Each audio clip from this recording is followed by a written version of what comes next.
what the city is talking about.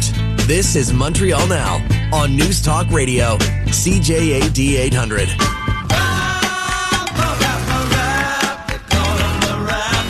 That is James Mennie. He is over at the Montreal Gazette. So, Jim, might as well pick up from where we left off. Yesterday we were hinting it might be in there, what might be in this Léger poll. Today we know. So what do we got?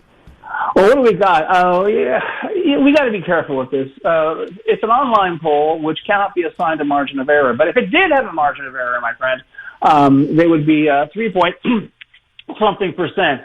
In other words, when you've got the PQ at 30 and the Liberals at 24, the PQs could be as low as 27. The Liberals could be as high as 27, i.e. a dead heat. Right. So let's put that to one side. And quite frankly, the whole horse race kind of idea this early in the game is a bit ridiculous. The real lead in this poll is not in where the parties stand. It's in what people give a damn about. And I got to tell you, when I did this great double take because, and this is not just for the PQ, although they're the first, I think, who should stand up and take notice.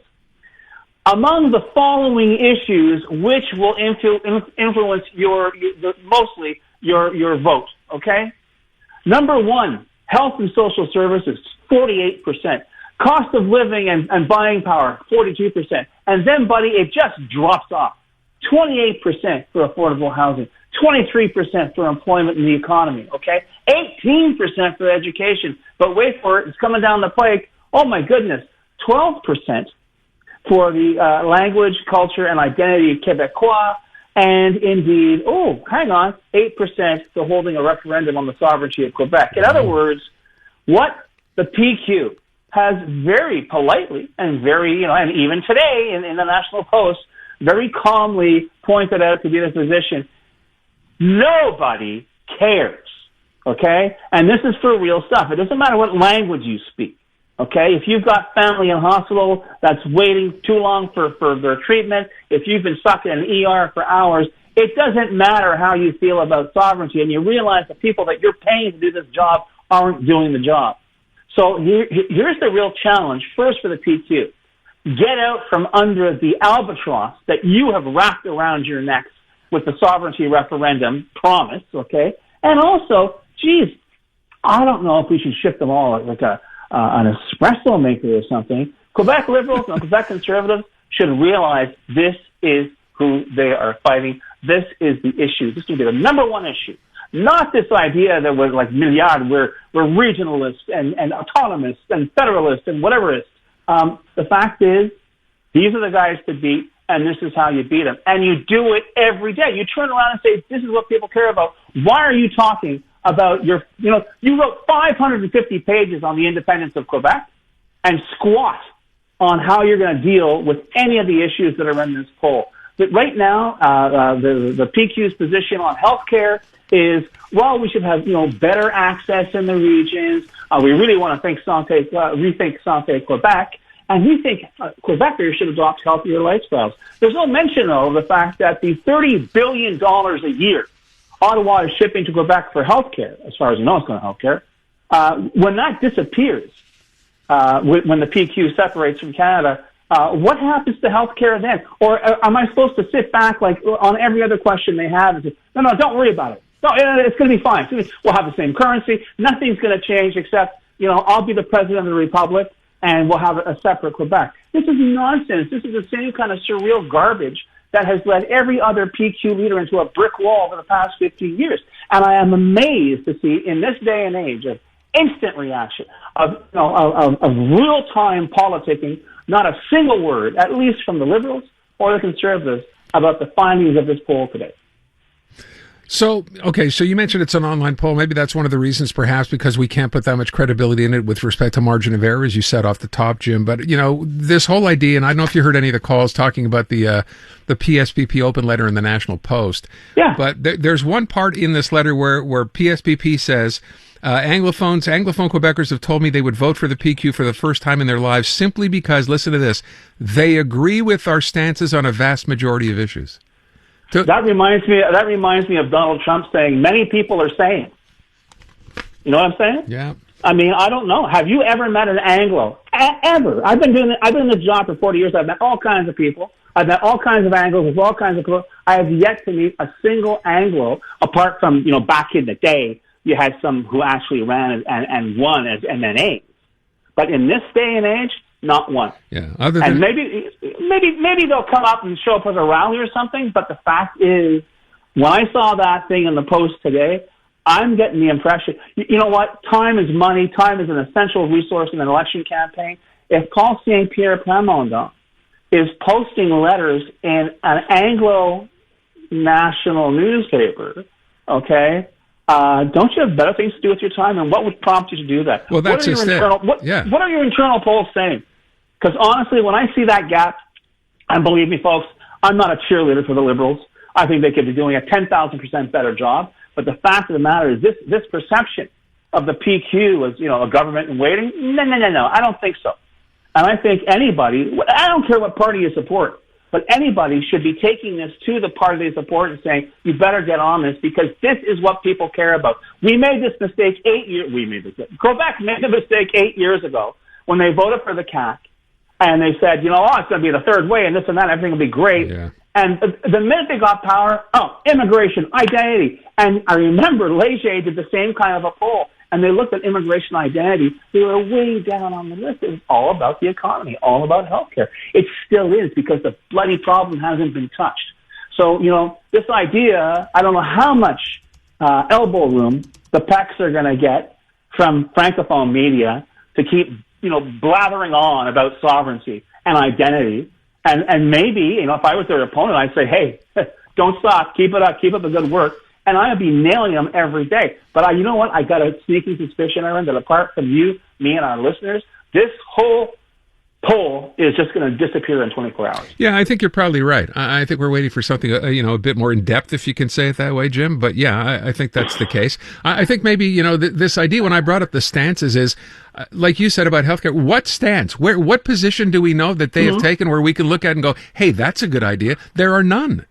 No, they're all generalities. They're about improving existing services and getting rid of Santé Quebec. But I got to caution you, Aaron, please don't dismiss this as being online polls. There are people who say a probabilistic poll is more random, could be a more accurate. But I'm telling you, I'm looking at these numbers, which is why I'm not spending a lot of time with party standings. But if you look at these issues and look at the numbers and look at every single poll, even, the regular, back in the day, telephone polls, these were still the number one issues. And they're still here in 2026 being ignored. All right, let me move on from that because I'm not believing the next thing, the next line I have here, which is the third option in Quebec politics you're asking, is it finally dead and buried? Are we talking here about Quebec City?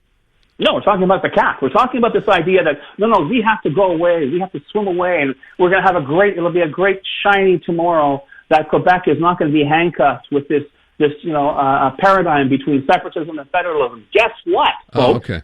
Separatism and federalism are back big time. And the fact is, when we look at the last 8 years, maybe it wasn't that bad an idea to have them in the first place. Because and honestly, Aaron, it hasn't happened yet. Maybe it'll happen in Francophone media. The tab that was run up, the political tab, the economic tab, the identity tab that was run up by the Coalition Avenir Quebec over the past 8 years, the incompetence, the deliberate divisiveness, the absolute sense of entitlement that, give us what we want, or maybe there might be, who knows, the separatists might take over, there might be a referendum. What that has cost us is just as damaging as anything that the PQ did back in 76 or in 80 or in 95, the uncertainty or whatever. It just beggars belief. And the fact now that we're heading back to that great divide, I really wonder if some party leaders are going to be able to, how can I put it, almost retrofit their tactics to understand that reality, to understand, like I said today, these issues are all of them on hold. Go through every 550 pages of the Blue Book, as I have. You won't see about those two issues: buying power, health and social services. No. The Blue Book is basically just this side of an "I hate you" letter to Canada. But that said, there's a wide open opportunity for political opponents here, and it'll be very interesting to see if they actually bother to use it. It is an opening, you're right, for all the other parties. You have to wonder, when we get to this French debate, I imagine at that point, at least I'm hoping at that point, those attacks begin to actually happen, because they've been pretty mild up to now. They've been, as you said, pretty general. Absolutely. And I think, honestly, Aaron, I would just as soon not have any English debates and rather hear in French somebody, sure, whether it's a conservative or a liberal, turn around and actually turn the heat up on PSPP, make it not some friendly little francophone media scrum, and make it clear that you have got to fess up. You've got to ante up for the voters of Quebec. What do you have apart from your project, your separation project? What are you going to offer us? Because honestly, like I say, that letter today gave me the impression, quite frankly, that politically for the PQ, the cupboard's pretty bare. James Mennie at the Montreal Gazette. Jim, thank you.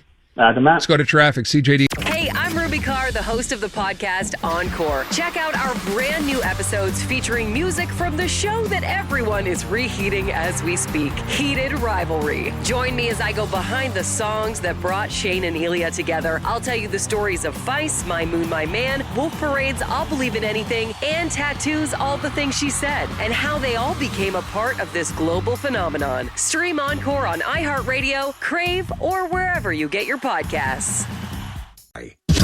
Something on your mind? Let's hear it. Let's hear it. On radio. Tap the talkback mic on the free iHeartRadio app anytime. And contribute to our on-air conversation. iHeartRadio is throwing it back. 2010s, the decade. To the days of huge hits and unforgettable anthems. A non-stop stream of the biggest and best. Drake, Rihanna, Beyonce, Katy, Gaga, The Weeknd. And more. All your decade-defining favorites all in one place. Hi, it's Katy Perry. Hey, it's Bruno Mars. This is Kesha. Find 2010's The Decade on the free iHeartRadio app. Preset the station so it's always one tap away. End your day with insight, analysis, and breaking news. Montreal Now with Aaron Rand on CJAD 800. Welcome back. So the situation in the Middle East, the Iran-U.S. war, whatever we're going to refer this to, has taken a bit of a different turn over the past couple of days. I don't know if you've been following along, but I thought we should kind of bring you up to date here. So, the war that was going to be over in no time flat now, of course, is still very much ongoing. The Strait of Hormuz is still open or closed, depending on the day, or closed or open. The interesting part to this story, at least the part that I read that I thought we need to follow up on, is this idea, and I think Donald Trump used this term yesterday. He's trying to low-key the situation in Iran, the U.S. involvement in there. Aaron David Miller is a former State Department U.S. Middle East advisor and negotiator in Democratic and Republican administrations, with some, I think, some details on this, because I'm trying to understand what this all means. Aaron, first of all, thank you for taking the time. And second of all, thanks for having your me. interpretation, when Donald Trump says he's now trying to low-key this situation, what does that mean? I mean, I think it means the two options that are both unpalatable right now and are not going to produce results are, number one, massive escalation, to broaden the target set to include energy infrastructure and civilian infrastructure. I don't think Trump wants to do that. The other equally unpalatable option is to cut a deal with the Iranians that leave them with substantial, significant control and leverage over one of the planet's still critically important choke points. So he doesn't want to do either of those. So the middle option, I guess he describes it as the low-key option, is that you essentially maintain the economic blockade, and if in fact the administration is prepared to wait 6, 7, 8, 10 months, it's conceivable, given the fact that Iran depends for hard currency on its exports of oil, given the fact that they're going to run out of storage capacity for producing that oil, which has already affected Iraq and Kuwait. Since they can't export it, what happens to the oil? They don't want to shut down or shut in the wells, which gets complicated.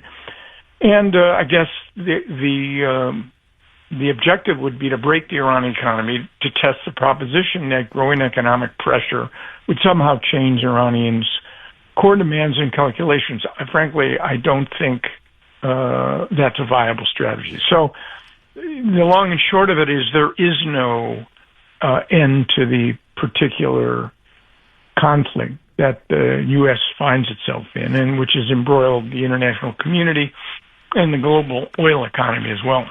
So, it's interesting. You're describing a situation where there's basically no way out. I mean, Donald Trump can't paint this as a win either way you describe it, can he? No, I don't think there is a win here. Not given the realities that in a war of choice, he overestimated America's formidable military capacity, and he underestimated the capacity of the Iranians to basically escalate horizontally. They don't have to match the U.S.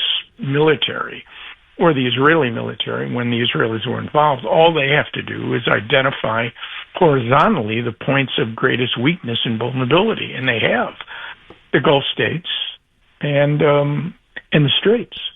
And with the Straits, I think that this regime, let's be clear, brutal, repressive, authoritarian, murders, tortures, and imprisons its own citizens, basically has discovered that the Straits really are much better as a putative weapon than a nuclear weapon. Although, who knows? This may well accelerate, not retard, Iran's desire to produce a nuclear weapon. But that's clearly a ways away. So I think that's the problem. I'm old enough to remember Vietnam, and this is not Vietnam for any number of reasons. But Lyndon Baines Johnson's quote in '68 is apt. He said, "I feel like a hitchhiker in a Texas hailstorm. I can't run, I can't hide, and I can't make it stop." And that is Donald Trump's conundrum right now. And I might add this. There is no end state with respect to relations between the Islamic Republic since 1979 and various Democratic and Republican administrations. This is just another round. It may be the most consequential round, but it is just another round. As long as this regime remains in power, the notion of any transformative change in the U.S.-Iranian relationship to more peaceful or normal, I think, is simply out of the question. So you have a series of transactions. The Joint Comprehensive Plan of Action 2015, which Trump walked out of in 2018, was a transaction. The Israeli June war of last year and 3 strikes on Iran's nuclear sites by the U.S., that was a transaction. There's no transformation. There's no victories. There's no Hollywood endings here. Well, and I think, painfully, that's what we're watching 6 months in. Was the original assessment here then completely wrong, flawed, whatever word you want to use, to suggest that, we'll just bomb the hell out of them for however long and they'll give up? Clearly that hasn't happened. But that's a far cry from, Donald Trump coming on a couple of days after this started saying this war is just about over. That's now 3 months ago. Well, yeah. I mean, I think, look, this is the problem of the flawed national security decision-making structure. I was around for Bush 41, which was in the first Iraq War, which married ends and means in a campaign relatively short, pushed Saddam out of Kuwait, didn't get rid of the regime. That would have involved a march toward Baghdad. Bush 41 and my former boss, James Baker, weren't interested in that. I was also around for the first 4 or 5 months of Bush 43, which ended up being the 2 longest wars in American history, where the standard for victory was never could we win conventionally, but when would we leave and what would we leave behind? But that you could rationalize somehow. That war was somehow a product of an idiosyncratic, extraordinary attack on the United States in 9/11, and the Bush administration's initial 4 months in Afghanistan was basically a success. They simply reached too far by attacking Iraq. Here, there's no explanation for this. This was a war of discretion. It was a war of choice. Not that Iran is not a problem. Iran is a problem. There's no question about it. But was this instrument launching the largest deployment of American military power since the second Iraq War in 2003, was this the right answer?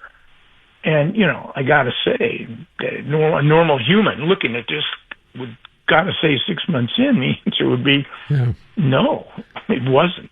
isn't. I gotta tell you, I saw a headline yesterday, and this really kind of struck sort of at least to me anyway, a point that I thought, wait a sec, this is a bit of a turning point, right? For all the times that Donald Trump or anybody in the administration has suggested, you know what, negotiations are ongoing, and we've been led to believe that now on several occasions.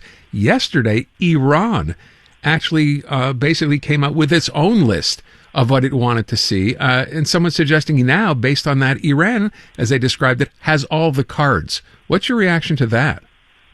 Well, the Iranians could, they're not a superpower. The Iranians could overplay their hand. Although I think right now it's fair to say that they've played it fairly deftly. And I think it's now a double whammy. Not only have the Iranians identified 5 or 6 demands, some of which are in the very badly negotiated memorandum of understanding, which has turned out to be, frankly, a memorandum of misunderstanding. They're now calling for withdrawal of all American forces anywhere near Iran, the removal of the naval blockade, the lifting of all sanctions, the release of Iran's frozen assets, cessation of all threats and insults, payment to Iran of reparations for war damage, and the list, there are 7 or 8 things. That's whammy number one. The second is, even if the administration complied with all of these things, which is highly unlikely, these things were to be traded away for keeping Iran from attaining a nuclear weapon. That was ostensibly the purpose of this.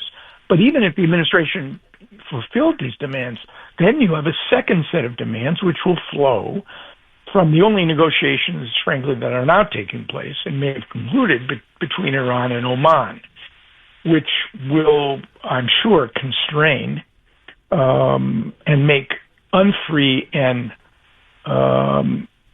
fettered what was unfettered and free, that is to say, transit through the Straits on February 28th. I'm going to run out of time. I would just ask, and maybe it's an unfair question, how do you see this ultimately playing out? I mean, this idea of asking for reparations, when I saw that, I thought they can't be serious, but clearly, and I'm not sure they are, by the way, when they asked this, because Donald Trump said, yeah, that's fine. And then you can pay us reparations for, the various things you have done, the Americans who've been killed there and the citizens who you've killed. So it seems to me kind of, this idea of playing a tit for tat's not going to get anywhere. How do you think this ultimately ends? Well, see, this is Aaron. This is a question that I wouldn't insult your intelligence or be pretentious, presumptuous to be able to predict the future. I think the famed oracle at Delphi, Pythia, reading the best of goat entrails, could not answer your question, and I can't. Does it end? As I mentioned, not the broader confrontation between the U.S. and Iran. I suppose months will go by, maybe by sheer exhaustion, the Iranians might. I mean, it's impossible. Actually, I shouldn't even go down this road because we're really just, I'm throwing stuff against the wall. Right now, the administration has no end game. Until it defines what it is prepared to accept, and you get into a negotiation to determine whether or not there can be some balance of interest, it's going to go on. Okay. And I see no logical reason why it can't continue. The notion that the Iranians think that the midterms is some sacred date for this president, he's not on the ballot.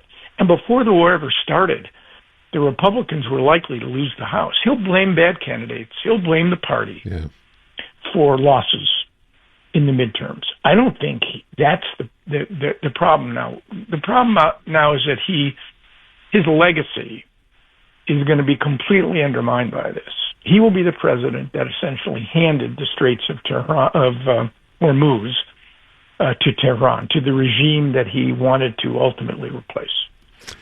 We will leave it at that. Mr. Miller, always appreciate your insight. Thank you so much. Great questions. Thanks for having me. Thank you. Aaron David Miller. Wow.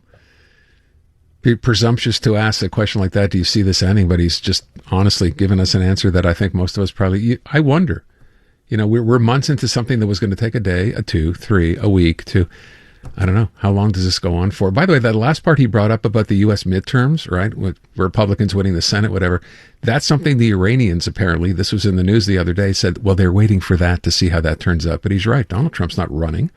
He's still going to be president. So what difference would that make? 548. Fascinating. On unmistakably Canadian. It's the music that raised you. The artists raising the bar. Hi, this is Brian Adams. Hey, my name's Brett Emmons. I'm from the Glorious Sons. Hi, I'm Nelly Furtado. Made in Canada, the station that champions Canadian music. Loud, proud, and all yours. No passports required, just press play. Tap into Made in Canada now on iHeartRadio.ca or the free iHeartRadio app. You're listening to Montreal Now on CJAD 800. You packed in the morning, I stared out the window and I struggled for something to say. You left in the rain without closing the door.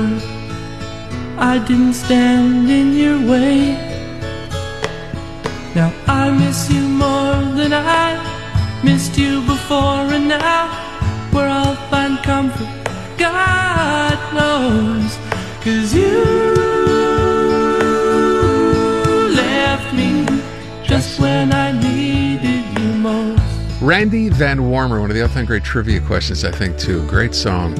Just When You Needed Me, or Just When I Needed You Most. That's our classic today, 5:45. Anybody know that song? Nobody knows that song, right? Except for the people listening. Oh my God, I remember that song. It was such a great song, which is why I played it.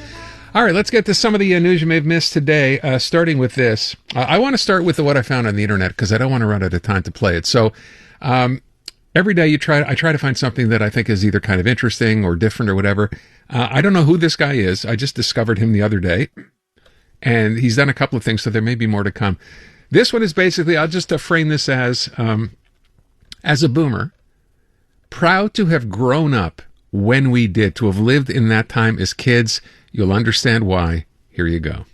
You have any idea how grateful I am that we're the last generation to have an actual childhood? No smartphones, no social media, no parents tracking your location like you're a FedEx package. One family computer that sounded like it was trying to contact aliens every time it connected to the internet. Leave the house at 10 in the morning, come back later. Parents had no clue where I was. I think he's with Tommy. You sure?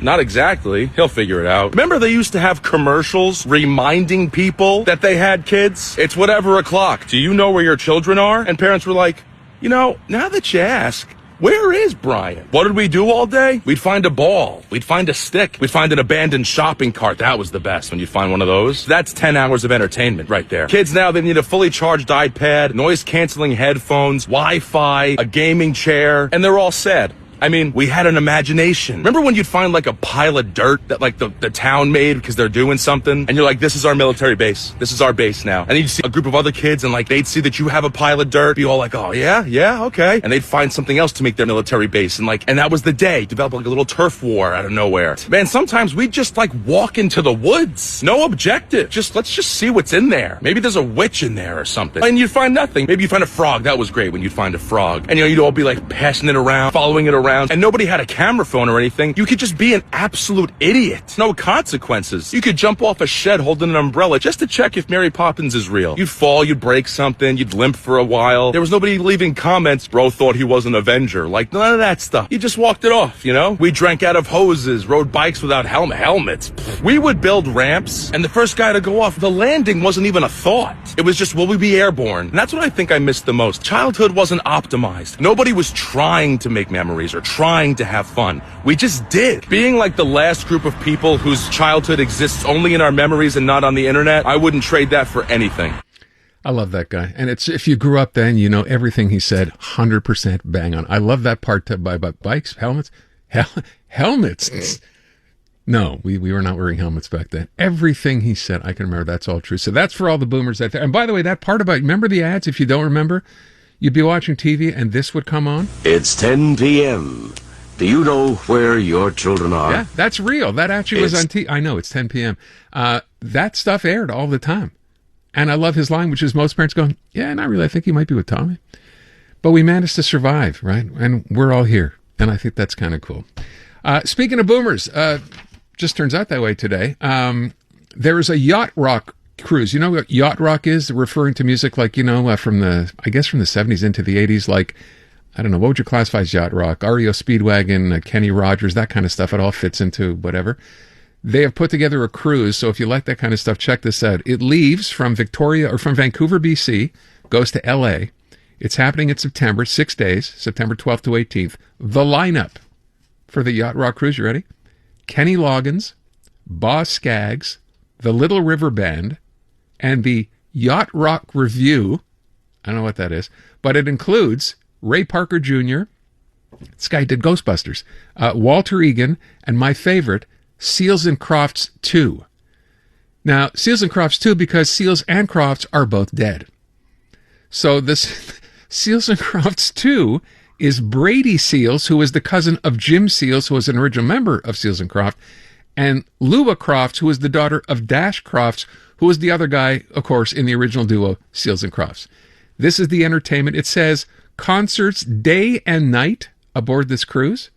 There'll be exclusive interviews, behind-the-music conversations, interactive classes, and chef-inspired culinary and wine experiences with the performers. So if you're interested, you want to check it out. Booking starts, it says, August 18th. You can go and check it out on the website, Yacht Rock Cruises. Sounds like a blast. We'll wrap it up next. It's brought to you by Dormez-vous. Get serious about sleep at Dormez-vous with up to 20% off mattresses, pillows, sheets, and more. Limited time only. Restrictions apply. Metropolitan Rustproofing is currently offering $20 off a complete rustproofing treatment during its summer special. Offer ends soon. Metropolitan Rustproofing, a smart investment that really pays. Unmistakably Canadian. It's the music that raised you.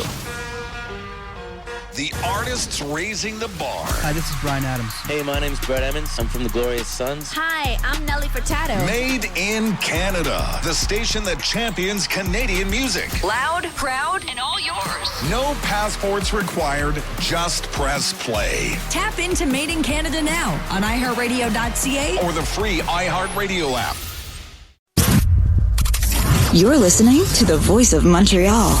News Talk Radio, CJAD 800. An iHeartRadio station. Alrighty, that's going to wrap it up for me. I want to thank our producers, Alice Martin, Brian Cowlisar, for putting it all together, and thanks to you for being here as well. That is much appreciated. We'll catch you back here tomorrow. Anytime after 2 o'clock, that's good for you, is good for me. Until then, be good to each other. Take care of yourself and all those folks around you, especially the little guys. They are the most important people in your life. Have a great night and stick around. The 6 o'clock CTV News with Mitsumi Takahashi is coming up next.